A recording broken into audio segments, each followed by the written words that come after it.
वक्फे के बाद एक दफा फिर आपको कहते हैं खुशामदीद। प्रोग्राम हम लोग और आज के प्रोग्राम पेश किया जा रहा है मुल्तान शहर से।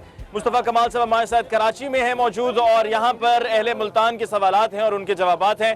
सवालात का सिलसिला एक दफा फिर शुरू करते हैं। जी भाई बिस्मिल्लाहिर्रहमानिर्रहीम। सबसे पहले तो मुस्तफ़ा भाई आपको हम खुशामदीद कहते हैं मुल्तान में, और हम उम्मीद रखते हैं कि जैसे आप एक सियासी पार्टी और मुल्तान में आपने अपनी वर्किंग शुरू की और कर रहे हैं ऑलरेडी पहले से, ऐसे ही दूसरी भी पाकिस्तान की जो सियासी जमातें हैं वो कराची में इंशाल्लाह काम करेंगी तो आप उनको वैसे हेल्प करेंगे, ना कि जैसे पहले हो चुका है माजी में कि आपने थ्रेट किया था पार्टीज़ को। और दूसरी बात मैं एक थोड़ा सा आप ही की उसकी जो आपने बात की कि आपकी पार्टी मुतवस्सित तबके को वो उसके में नुमाइंदगी ले रही है, लेकिन मेरा आपसे एक क्वेश्चन है कि आप हमेशा ही हुकूमत में बैठे हुए और उसी जिस हुकूमत ने इस वक्त पाकिस्तान को तबाही के दहाने पे पहुंचा दिया है, आप उसके कोalition में बैठे हैं और उसी पार्टी में बैठ के आप कैसे इनकलाब की बात कर रहे हैं। और दूसरी बात ये है कि आप कह रहे हैं ये मुतवस्सित तबका और पाकिस्तान में चेंज लाना चाहते हैं।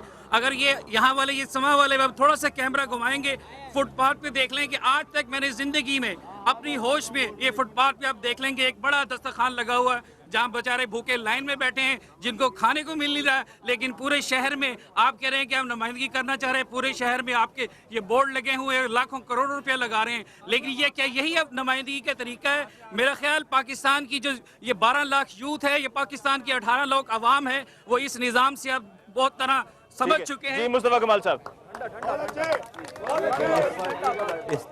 आप बैठो, मेरी बारी आ रही है।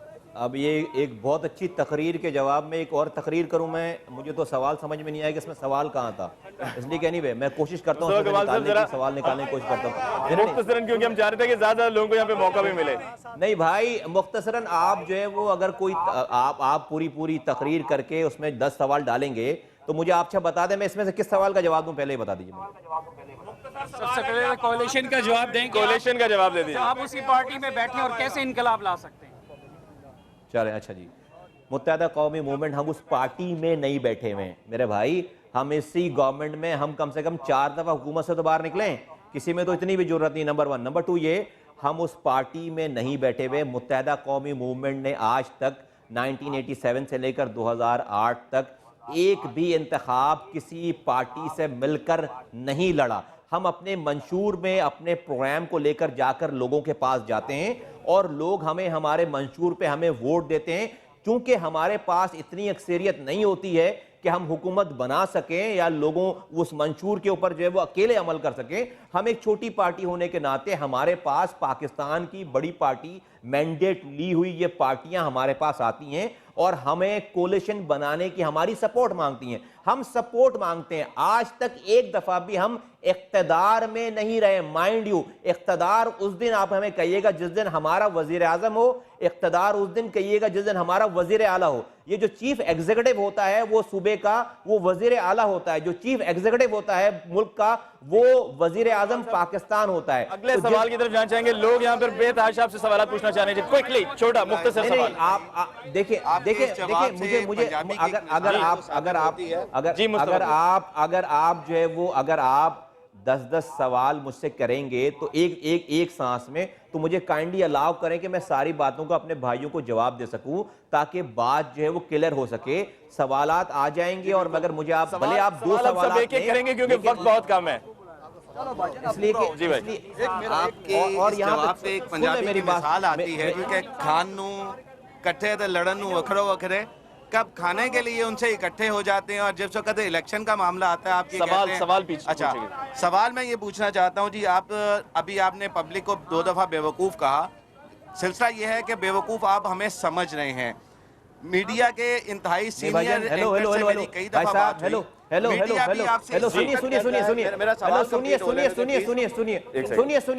सुनिए, मैंने आप अभी अपने सारे लोगों से मालूम करें, मैंने जो है वो अपनी पूरी गुफ्तगू में एक दफा भी बेवकूफ नहीं कहा है। आप जो है वो शायद आपके कान में किसी और की आवाज गई होगी, मैंने बेवकूफ नहीं कहा है। माजरत के साथ आपने किसी और की बात सुनी होगी बेवकूफ जनाब, मैंने किसी को बेवकूफ नहीं कहा। ये किसी और हमारे भाई हमारा एसेट है। आपने क्लियर कर दिया। सवाल जल्दी से पूछिए। सवाल मैं पूछ रहा हूं। नहीं मैंने बेवकूफ पाई नहीं है। आपसे इस हद तक डरा हुआ है, आप ये कह रहे हैं कि आप वहाँ पे दहशतगर्दी नहीं करते। मेरी कई दफ़ा मीडिया के कई सीनियर एंकर से बात हुई है, वो कहते हैं जी कि हम इनके खिलाफ अगर प्रोग्राम करेंगे, हम इनके खिलाफ अगर बोलेंगे ये हमारे ऑफिसेस जला देंगे, हमारे बंदे मार देंगे। मीडिया भी आपके खिलाफ नहीं बोल सकता, जो इस वक्त पाकिस्तान में एक ठोस हकीकत है। इसके मुतालिक आप वैसे क्या जो आप कह रहे हैं उसकी खुद ही आप नफी कर रहे हैं, क्योंकि आप ये बात मीडिया भी कह रहे हैं। जी मुस्तफा कमाल साहब, मीडिया का मामला आया ना, जो टॉक शोज जो होते हैं उसमें जो मामला आते हैं, जवाब देने दीजिए। जी मुस्तफा कमाल साहब जी। क्या मेरे दोस्त, मेरे अजीज, मेरे भाई, कौन सा ऐसा प्रोग्राम है, कौन सा ऐसा चैनल है पाकिस्तान का जिसने इसी कराची में रहते हुए हमारे खिलाफ प्रोग्राम्स नहीं किए? मुझे कोई एक ऐसा चैनल बता दो जिसको, जो आज तक कराची में जला हो। आपने इससे पहले वाले भाई जो सवाल कर रहे थे उसका भी जवाब दे दूं कि क्या हम यहाँ पर, उन्होंने ये इल्ज़ाम लगाया कि हम जब यहाँ पर पार्टीज़ आती हैं काम करने के लिए तो हम उन्हें थ्रेट करते हैं। पाकिस्तान के का कोई भी इलाका हो जिसका किसी ने नाम भी ना सुना हुआ हो, उस इलाके में तो वो तंजीम नहीं होगी, लेकिन कराची में वो तंजीम मौजूद है उस इलाके के नाम पे। और जब इलेक्शंस आते हैं तो आप काइंडली कराची में होने वाले इलेक्शंस के में पार्टीज की लिस्ट निकाल कर देखें और कैंडिडेट्स की लिस्ट निकाल कर देखें कि कराची में कितनी पार्टीज जो है वो इंतखाबात में हिस्सा लेती हैं। पाकिस्तान के तमाम इलाकों में पार्टीज की तादाद एक तरफ रखें, कराची में इंतखाबात में हिस्सा लेने वाली पार्टीज की तादाद आप निकालें। कौन सी ऐसी पार्टी है पाकिस्तान में जिसने आज तक, आज यहां पर हर इलेक्शन में एमक्यूएम के अगेंस्ट हिस्सा नहीं लिया हो? कोई आज तक एक भी कैंडिडेट मारा गया? कोई आज तक एक भी कैंडिडेट का आदमी मारा गया? कोई आज तक आपने, जो ये दूसरे शहरों में देखते हैं कि आप जला दिए गए, कैंप जला दिए गए और लोगों को मारा जा रहा है, क्या आज तक कभी कराची में कोई एक भी इंतखाबात जो है वो मुलतवी हुए?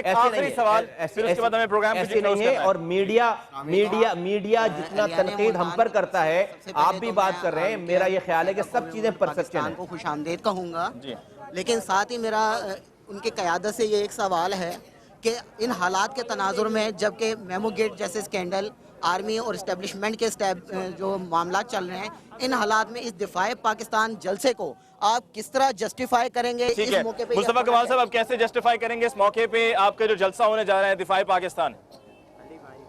आज पाकिस्तान के दिफा की जितनी आज ज़रूरत है, मैं समझता हूं कि इससे पहले कभी नहीं थी। पाकिस्तान का दिफा सिर्फ पाकिस्तान की अफवाज की जिम्मेदारी नहीं है, पाकिस्तान का दिफा पाकिस्तान के 18 करोड़ लोगों की भी जिम्मेदारी है। हम सिर्फ अपना एक सिंपल मैसेज लेकर ये जा रहे हैं कि पाकिस्तान बचाने के लिए चंद खानदानों के लोग और ये जो रूलिंग एलीट है, ये पाकिस्तान बचाने के लिए काफ़ी नहीं है, ना ये अकेले पाकिस्तान बचा सकते हैं।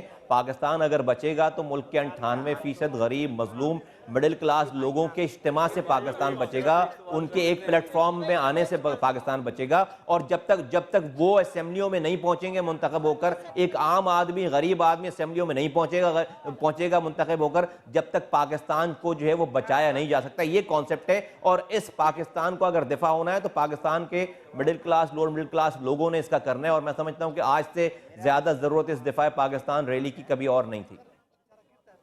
ठीक है जी। जैसे कि मैं सबसे पहले तो मुस्तफ़ा भाई को सलाम पेश करते हैं, दूसरा कि हम 23 को जो जलसा हो रहा है उसको खुशामदीद कहते हैं। मेरा सवाल ये है कि मुस्तफ़ा भाई को से कि जैसे कि कराची को, सिंध को तरक्की दी है, क्या आप हमारे मुल्तान को तरक्की दोगे? जी मुस्तफा कमाल साहब, क्या आप इसी तरह से मुल्तान शहर को भी तरक्की दे पाएंगे? हमारे मुल्तान शहर के लिए आप जैसे कि कराची में पुल बनाए हैं, आपने कराची को तरक्की दिया है, क्या जैसे कि दूसरी गवर्नमेंट हमें धोखा आ रही है, नून ने भी हमें धोखा दिया, मुस्तफा कमाल साहब, पीपल्स पार्टी ने भी हमें धोखा दिया है, क्या आप हमारे मुल्तान शहर के लिए इसी तरह जवाब सुन लीजिए? जी मुस्तफा कमाल साहब, हम कराची से किसी आदमी को लाकर मुल्तान का नुमाइंदा नहीं बनाने जा रहे कि वो आपकी तरक्की करेगा। हम अल्ताफ भाई के मंशूर, उनके फलसफे के मुताबिक आपकी गली मोहल्लों से आपको ही निकाल कर इस शहर का जिम्मेदार बनाने जा रहे हैं, नाज़िम MPA MLA मिनिस्टर बनाने जा रहे हैं। देखो, ये जितना भी आप नाम ले रहे हैं जिन लोगों का, ये सब लोग पैराशूट से उतरे हुए लोग हैं।